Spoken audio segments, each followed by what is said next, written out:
It's video 2 from March 19th. So Brown v. Board, Earl Warren says two things in his rulings. Number one, separate facilities are inherently unequal and unconstitutional, violating the 14th Amendment.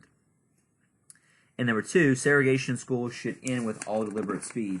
Now that's very tricky because as the court, they can't really set up a timeline or some kind of period to have this change or establish to where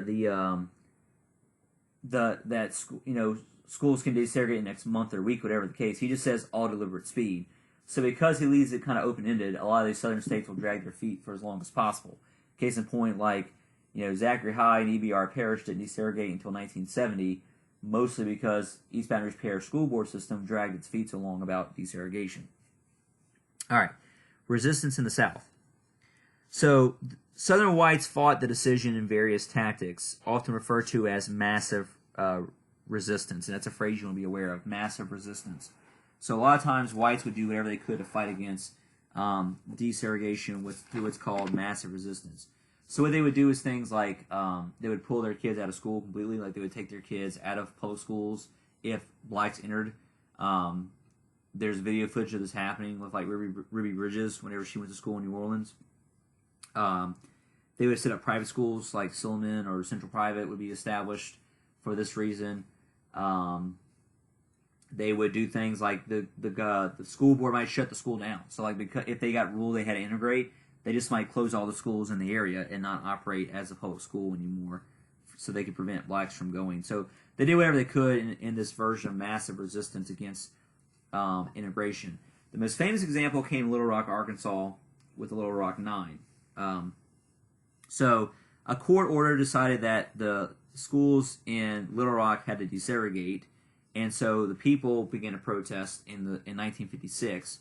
The governor of Arkansas, Orval Faubus, Orval, Faubus is Faubus, decided that he was not going to let the high school in Little Rock desegregate, which was Central High. So he ended up using National Guard troops to go in and block these 9 African American students from joining Central High School in Little Rock, Arkansas, Central High. So anyway, at this point, now he's in violation of a court order, and he's breaking the law. And so Eisenhower has to intervene. Eisenhower in no way was really trying to get involved with civil rights or these issues. He felt like it was up to the states to decide. It wasn't his jurisdictional responsibility. He was not trying to be gung-ho about this. And so Eisenhower is now being forced. Now you have a governor who's blatantly violating a court order, which is federal law, essentially. And so now he has to intervene. So after the governor uses National Guardsmen to help block the school entryway, what Eisenhower will now do is bring out the U.S. Army and then nationalize the National Guard, because as Commander-in-Chief of all armed forces, the president can nationalize and put National Guardsmen under his command, which is what he does. He also sends out additional U.S. Army soldiers to now flip the script and basically protect the students for the rest of the school year instead of blocking the entryway into school. So for the remaining part for the rest of the school year, from that point forward, the black students at the Little Rock Nine will go to school under military supervision every single day. So he's the first president since Reconstruction to use federal troops to protect African Americans. So he's the first president since Reconstruction to use federal troops to protect African Americans. And so, and this is the big thing, all these laws can change and all these rights can change and everything else, but a lot of times people who are facing these changes, who are fighting on the front line for schools, were kids. These are kids, young little people who are fighting against this on their own. They're the ones having to do this in the front lines in general. The other example I need to mention is Ruby Bridges. This is an example of integration in New Orleans. So same situation, the court order forced the schools in New Orleans to integrate. And so the school board made very high restrictions for entry into the school. And so once they did, very few kids got in. Well, Ruby Bridges got into one school by herself, and whenever she's brought to school one day, all the white parents come and take out their kids. Only one white teacher remains behind and ends up teaching her at the school. She ends up having to go to school under federal marshal protection, which I think I have I have a picture of this right here on the picture. So federal marshals end up having to protect her going to school each day as well. But she's another example of integration and more local based. Still alive too. All right, Montgomery bus boycott. There we go. So there was an effort in Montgomery, Alabama to desegregate their bus system. It was not randomly done by Rosa Parks. Rosa Parks has started, but she was not just this random woman. She was actually, while she was a seamstress, she was also a member of the NAACP locally and was one of their officers. So it was kind of planned and organized. It wasn't just random happening of what was going on. So anyway, Rosa Parks decides one day to not move from her seat on a public bus in Montgomery.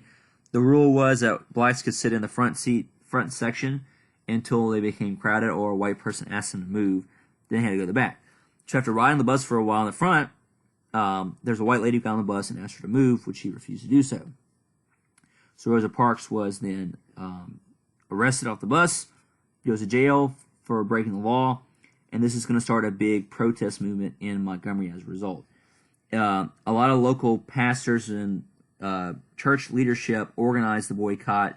They actually used a model established in Baton Rouge from 1953 when they did something similar. The guy they end up selecting as their leader for the bus boycott, which goes on just over a year. It's like December from 1955 until December 56. The guy they end up selecting as their leader is a very young pastor named Reverend Martin Luther King Jr., who emerged as a very inspirational leader. He was hesitant at first, but eventually emerges as a very inspirational leader of this nonviolent movement, and he kept it nonviolent that entire year. So after fighting against this for a year, finally the Supreme Court rules in late 56 that these buses have to be desegregated in Montgomery. So his nonviolent protest worked. But kind of the other takeaway here too is that you wouldn't get Dr. King unless you had the Rosa Parks situation with the Montgomery bus boycott as well too. Okay, federal laws changing. Eisenhower will sign 2 civil rights laws in 1956 and 1960. The first civil rights laws passed since Reconstruction. They were very modest, not as big as the ones that will come in the 60s later on under Johnson, but they are an important step forward. So number 1, the first one provided permanent civil rights commission. So this does create a permanent civil rights commission to help advise the president and federal government about how to improve civil rights. Number 2, you get the Justice Department gets new powers to protect voting rights. So the Justice Department gets new powers to protect voting rights. Southerners will still use various tactics to discourage African American voting, but there's starting to be more and more cracks in the Southern laws that help defend and protect segregation. So we're going to stop there, and we'll finish up Unit 11 tomorrow. Then I'll post the Unit 11 test for you to look over. Y'all have a good day, and we'll keep on keeping on.